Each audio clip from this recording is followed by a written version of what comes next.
So we are very clean people. So it's dirt from construction. I don't want like people thinking that like my cats puked on their CD or something.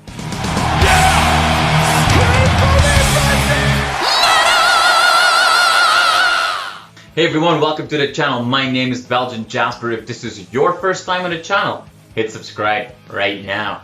One of the best discoveries I made in 2020 was Lady Beast with their album, The Vulture's Amulet. Don't worry, I also have it on big vinyl, but I love this cassette. Now this band is not slowing down. In fact, they are about to release a new EP. To learn all about what the band is up to today, I sat down with charismatic singer Deborah.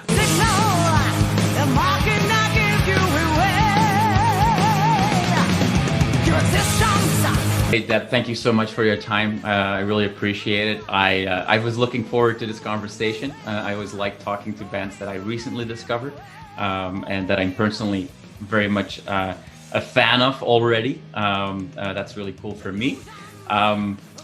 Let's focus a little bit real quick on the recent past before we talk about all the cool stuff that's coming out of the Lady Beast camp. I discovered you guys through your latest full-length, The Vulture's Amulet from 2020. How do you look back on releasing that album? Because a lot of people have had very different experiences releasing an album under the pandemic. How has that been for you guys? You know, thinking back, time hasn't existed normally. During the pandemic, it moved really slow. And now that things are seeming somewhat normal, they're moving really fast.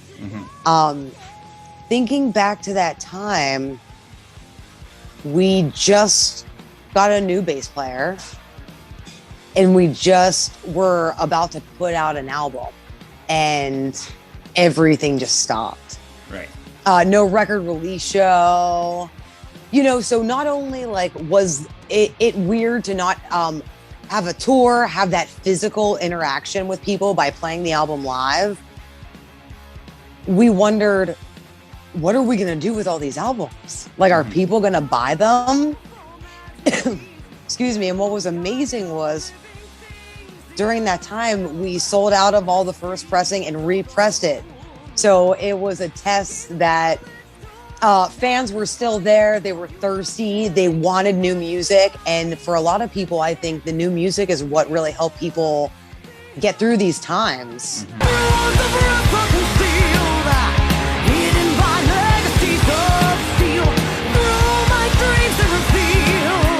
When a band put out a new album, you could kind of escape for a moment, and just feel something new.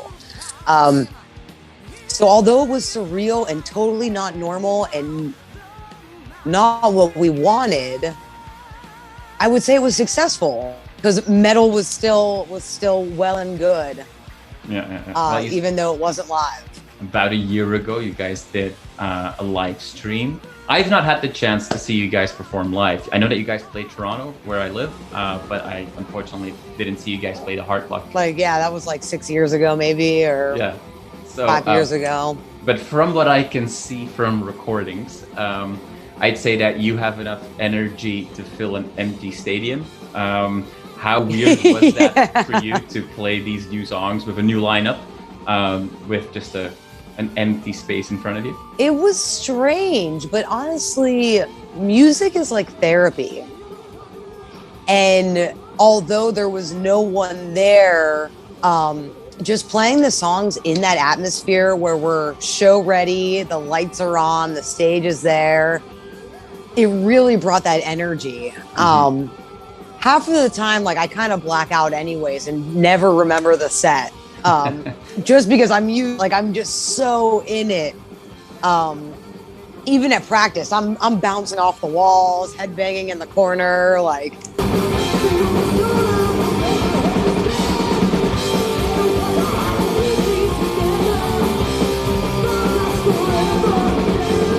You guys covered Judas Priest. However, if we look at, the greats of metal, I would say that there's another band that is a lot more clearly connected to you guys musically and in other ways.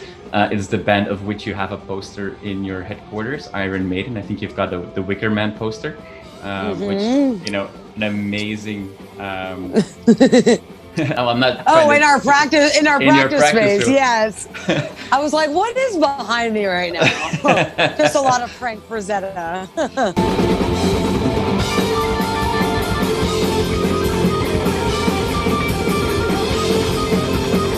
I would say that Iron Maiden's influences have been clear with Lady Beast. I think that you guys combine a lot of different things from a lot of different eras. But is it fair to say that Maiden is that #1 band for you guys, especially when we listen to songs like Runes of Rust and The Gift? You know, a lot of the twin guitar harmonies.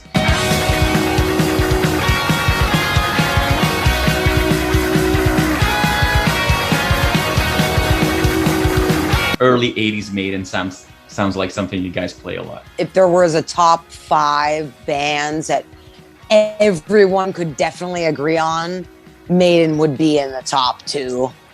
Is Ronnie James Dio the other one in that top 2? Because there's definitely some Dio vibes going on. There's definitely Dio vibes. Yes, there are definitely Dio vibes. I would say we're like a great mix between Maiden, Priest, Dio. Some of our guitar harmonies are even very Thin Lizzy-esque. Sure. Well, or even a little bit of Slayer in Sacrifice to the Unseen. Definitely. Yes. Awesome.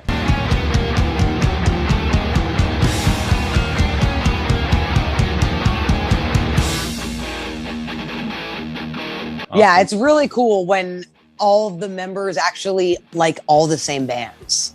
You don't have any weird influences coming in, like, hey guys, let's try this riff, and it's just totally awkward and not your style, and you have to be like, ugh, that's not gonna work. For sure. Yeah.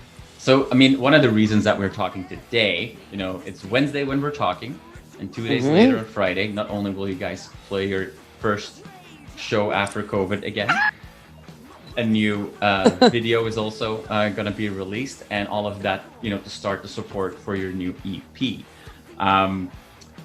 Knowing how excited and, you know, blacked out craziness you can have on stage, how hard is it for you to stay calm right now? You know, I'm playing it cool. I started today by like collecting all the albums that we're going to take, you know, getting the merch together. For the first, you know, actually dusting it off literally on my clothes, like, oh my God, this is horribly dirty. But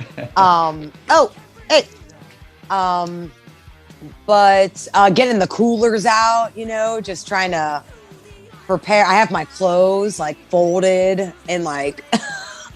You're prepared. Yeah. Just because, you know, I'm a busy lady.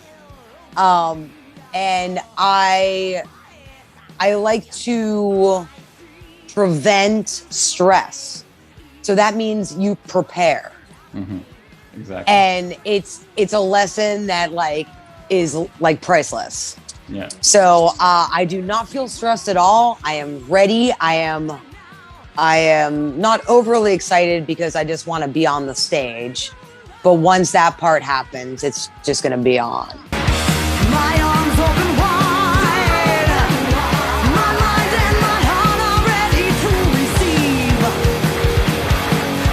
Besides bringing this energy and being a very charismatic front woman of a let's call it epic heavy / power metal band, you're also a very outspoken person, and you clearly care about a lot of things. Talking about stress levels, as the outsider looking in from Canada, the US has gone through some turbulent years, to say the least. Lady Beast usually brings, you said it yourself earlier, you know, escapism to some extent. Now, depending on which song you dissect, there are some clear metaphors that are, you know, underneath the surface in your lyrics as well. Is that sometimes a challenge for you as somebody who is clearly very outspoken, who has messages to share, who has a story to tell, to confine herself within the boundaries of this epic heavy metal and escapism? So it is not a challenge because I do not separate my personal views from who I am in the band. I feel like it's very rare for someone to get the opportunity to outreach and speak to thousands of people all over the world, that it's an obligation to do that and also reinforce certain messages that are positive, that are caring, and that are going to inevitably change the world if more people do it. And that's my goal. If I'm hurting your feelings with what I'm saying, you need to take a deeper look at yourself, because I'm always coming from a place of the best intentions and of factual, like evidential information. So I always hope that my messages are received with love. And I know that a lot of people do really respect someone in the metal community standing up and giving their opinions when it matters.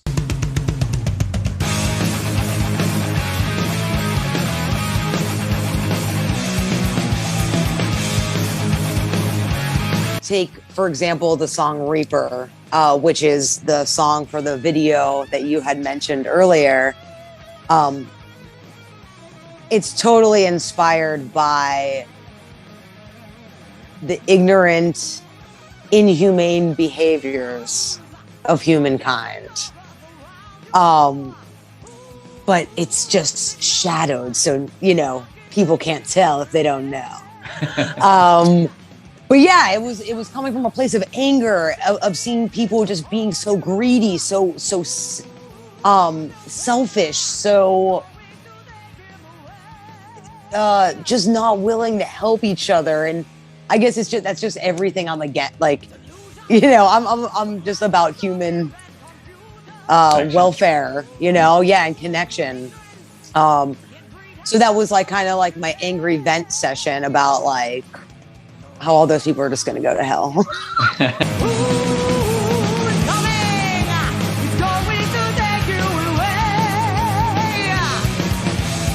I think overall on the new EP, and it's an evolution I think that we started seeing on the last full album, where in the past where we had a little bit more of a raw speed metal vibe going on, the band is now also with better production, going into more that, epic heavy metal style.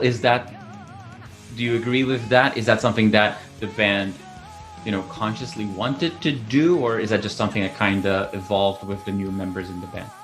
When Andy joined the band and we recorded the Metal Immortal EP, that was the new start, heading towards the maturity of the Lady Beast wine, and then we did Vicious Breed, which then it was our best album.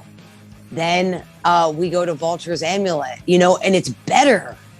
Yeah. And we're like, wow, this is our best album. This is great, because each time, I just feel our growth and the way we're just kind of perfecting our unique form of heavy metal is really coming into play. And then with Omens, I'm like, this is our best album, which is, this is the way it should go. For sure. Yes. And after 11 years, it's so fun that it's still happening. Yeah. It's still being in the honeymoon phase.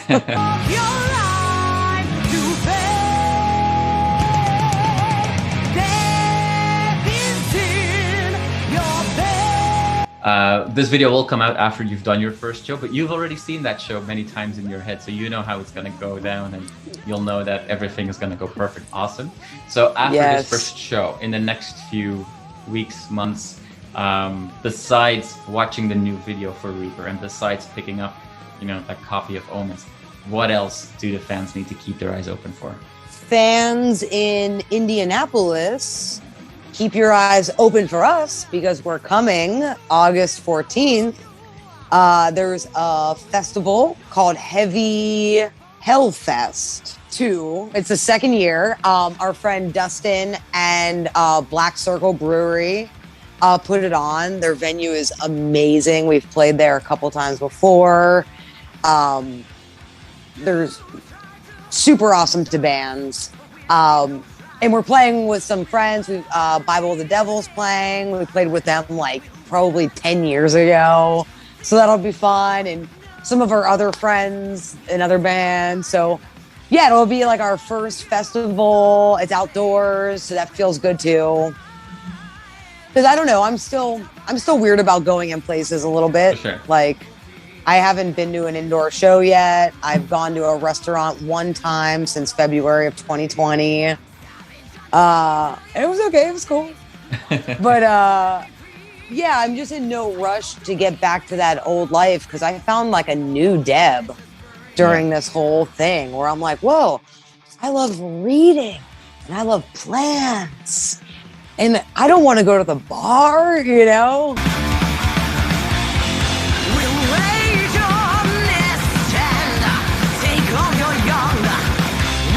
We're going to be having an album release show here the first weekend of September here in Pittsburgh. And then September 11th, we're actually playing around the Cleveland area. So yeah, just, you know, mainly the main thing is just my cat is eating something strange.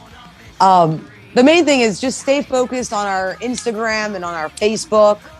I try to get on there and stay current, but it's the best way to just see what we're up to. A smile on our face.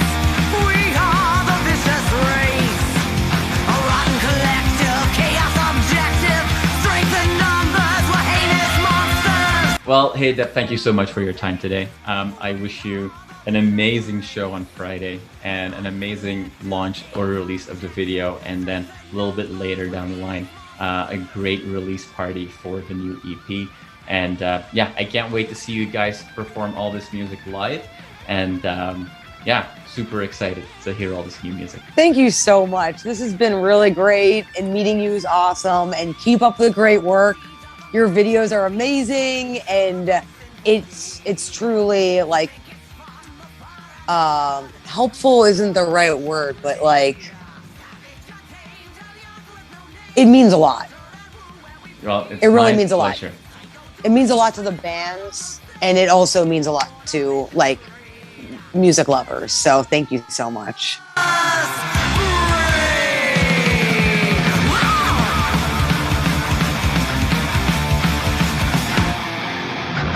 You are awesome for watching this video. Click right here to see more content like it and subscribe to the channel.